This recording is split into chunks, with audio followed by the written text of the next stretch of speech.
రాష్ట్రంలో ప్రజల దృష్టిని మరల్చేటటువంటి ఒక డ్రామా నడిపిస్తూ ఉన్నాడు తప్ప పరిపాలన చేస్తలేడు. గతంలో కాంగ్రెస్ పార్టీ 2023 అసెంబ్లీ ఎన్నికల్లో వాళ్ళ మేనిఫెస్టో ఇది ఒక 420 హామీలు ఈ మేనిఫెస్టోలు ఇచ్చారు. అదేవిధంగా ఇది ఆనాడు పిసిసి అధ్యక్షుడిగా రేవంత్ రెడ్డి గారు, సిఎల్పి నాయకుడిగా బట్టి విక్రమార్క గారు 6 గ్యారంటీలు అని చెప్పి వాళ్ళు స్వయంగా సంతకాలు చేసి ఇంటింటికి తెలంగాణలో పంచి ఈ 6 గ్యారంటీల పేరు మీద తర్వాత ఈ మేనిఫెస్టో దీంట్లో ఉన్నటువంటి 420 హామీల పేరిట వీళ్ళు తెలంగాణ ప్రజల్ని ఆనాడు ఓట్లాడడం జరిగింది. అదేవిధంగా తెలంగాణ యువతకు సంబంధించి ఒక జాబ్ క్యాలెండర్ కూడా రిలీజ్ చేసి సంవత్సర కాలంలోనే 2 లక్షల ఉద్యోగాలు భర్తీ చేస్తామని చెప్పి ఈ జాబ్ క్యాలెండర్ను విడుదల చేసి అట్టహాసంగా ఈ పేరు మీద ఓట్లాడడం జరిగింది. సో ఈ 6 గ్యారంటీల్లో వాళ్ళ ఆనాడు చెప్పింది ఏంది, ప్రతి మహిళకు ప్రతి నెల 2500 ఇస్తాం, 500 రూపాయలకే గ్యాస్ సిలిండర్ ఇస్తాం, ఆర్టీసీ బస్సుల్లో ఉచితంగా మహిళలకు ప్రయాణ సౌకర్యం కల్పిస్తామని చెప్పారు.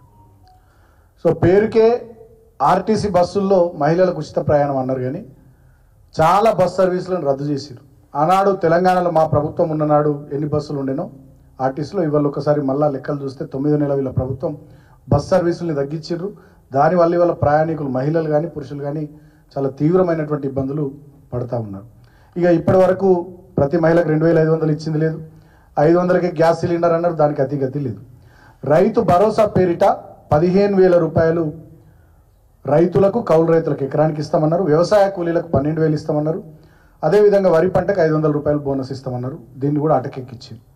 గృహజ్యోతి పేరిట ప్రతి కుటుంబానికి 200 యూనిట్లు ఉచిత విద్యుత్ ఇస్తామన్నారు. అది కూడా అటకెక్కించారు. ఇందిరమ్మ ఇండ్లు, ఇంటి స్థలంతో పాటు 5 లక్షల రూపాయలు ఇల్లు లేని వారికి ఇందిరమ్మ ఇల్లు ఇస్తామన్నారు. అది కూడా లేదు. యువ వికాసం పథకం కింద విద్యార్థులకు 5 లక్షల రూపాయల విద్యా భరోసా కార్డు, ప్రతి మండలంలో తెలంగాణ ఇంటర్నేషనల్ స్కూల్స్ పెడతామని చెప్పారు. తెలంగాణలో కేసీఆర్ గారి నాయకత్వంలో వచ్చినటువంటి 1000కి పైగా గురుకులాలను మొత్తం విధ్వంసం చేసి నాశనం చేసి మొత్తం వాటిల్లో నుంచి పిల్లలు వెళ్ళిపోయేటట్టు చేసి వాటిని ఇక గతంలో ఉమ్మడి ఆంధ్రప్రదేశ్ రాష్ట్రంలో కంటే కూడా హీనంగా వీళ్ళ గురుకులాల వ్యవస్థను ధ్వంసం చేసినటువంటి ఈయన వీళ్ళ మేనిఫెస్టోలో కాంగ్రెస్ గ్యారంటీ కార్డులో వీళ్ళు చెప్పింది ఏంటంటే ప్రతి మండలానికి ఇంటర్నేషనల్ స్కూల్ పెడతామన్నారు, కానీ ఉన్న గురుకులాలు మొత్తం నాశనం చేస్తున్నారు. కొత్త ఇంటర్నేషనల్ స్కూల్స్ పెట్టిన సంగతి దేవుడిరు. తర్వాత చేయూత పథకం కింద పెన్షన్దారులకు 4,000 రూపాయలు పెన్షన్ ఇస్తామన్నారు.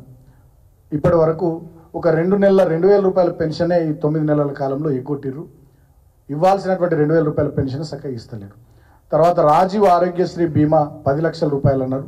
దానికి సంబంధించి కూడా ఏమి లేదు. ఇది వాళ్ళు ఇచ్చినటువంటి 6 గ్యారంటీలకు సంబంధించినటువంటి 6 మోసాలు. 6 గ్యారంటీలకు సంబంధించినటువంటి 6 మోసాలు ఈ రకంగా ఉన్నాయి. ఇక మా యువతకు సంబంధించి పెద్ద ఎత్తున మీటింగ్ పెట్టి కాంగ్రెస్ జాబ్ క్యాలెండర్ పేరిట అన్ని ప్రధాన పత్రికల్లో ఆనాడు అడ్వర్టైజ్మెంట్లు ఇచ్చి 2 లక్షల ఉద్యోగాలు సంవత్సరం లోపల భర్తీ చేస్తామన్నారు. మరి ఇప్పుడు 9 నెలల పాలన వీళ్ళది, ఇంకా 3 నెలలు అయితే సంవత్సరం అయిపోతుంది. ఇప్పటి వరకు ఒక్కటంటే ఒక్క ఉద్యోగం వీళ్ళు భర్తీ చేయలేరు.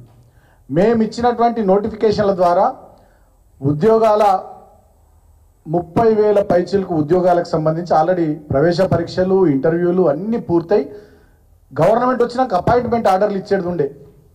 అది మాత్రం వీళ్ళు గవర్నమెంట్లోకి వచ్చినాక అపాయింట్మెంట్ ఆర్డర్లు ఇచ్చి ఆ 30,000 ఉద్యోగాలను కూడా ఈ కాంగ్రెస్ ప్రభుత్వం ఖాతాలో వేసుకుంటున్నారు. ఇంతకంటే దుర్మార్గం ఇంకొకటి లేదు. సో ఈ జాబ్ క్యాలెండర్ కూడా 2 లక్షల ఉద్యోగాలకు సంబంధించినటువంటి జాబ్ క్యాలెండర్ కూడా ఉత్తర డొల్లా. ఆ మధ్య అసెంబ్లీలో మేము మా ఎమ్మెల్యేలు శాసనసభ పక్షం నిలదీస్తే లొల్లి పెడితే ఏదో తూతు మంత్రంగా ఒక షెడ్యూల్ ప్రకటించారు. దాని మీద చర్చ జరగకుండా ఆనాడు అసెంబ్లీలో గోల చేసి పారిపోయారు కాంగ్రెస్ పార్టీ వాళ్ళు. అదేవిధంగా ఇక ఇందిరమ్మ రాజ్యం, ఇంటింట సౌభాగ్యం అన్నారు. ఇందిరమ్మ రాజ్యంలో ఇంటింట దౌర్భాగ్యమే నడుస్తున్నది తప్ప తెలంగాణలో సౌభాగ్యం ఏం లేదు. వాళ్ళు ఆనాడు చెప్పింది ఏంటంటే 9.5 సంవత్సరాలలో వీళ్ళు ఏం చేయలేరు, ఇక మేము వచ్చి మొత్తం విరగదీస్తాం, పగలదీస్తామని చెప్పి వాళ్ళు అన్ని వర్గాలకు సంబంధించినటువంటి డిక్లరేషన్స్ చేశారు. వరంగల్లో రైతు డిక్లరేషన్, హైదరాబాద్లో యూత్ డిక్లరేషన్, చేవెళ్లలో ఎస్సీ ఎస్టీ డిక్లరేషను, కామారెడ్డిలో బీసీ డిక్లరేషను, తర్వాత మైనారిటీ డిక్లరేషన్ అని చెప్పి ఇట్లా చాలా డిక్లరేషన్లు చేసి దాదాపు 37 అంశాలకు సంబంధించి 420 హామీలు 6 గ్యారంటీలతో ఈ కాంగ్రెస్ పార్టీ మేనిఫెస్టో ఆనాడు ప్రకటించారు. దీంట్లో ప్రధానంగా చాప్టర్ 1లో వాళ్ళు చెప్పింది ఏంటంటే సుపరిపాలన అని చెప్పినారు. దరిద్రపు పాలన, ప్రతీకార పాలన, కక్షపూరితమైనటువంటి పాలన నడుస్తూ ఉన్న తప్ప సుపరిపాలన తెలంగాణలో నడుస్తలేదు. ఇక ఇందాక నేను చెప్పిన 6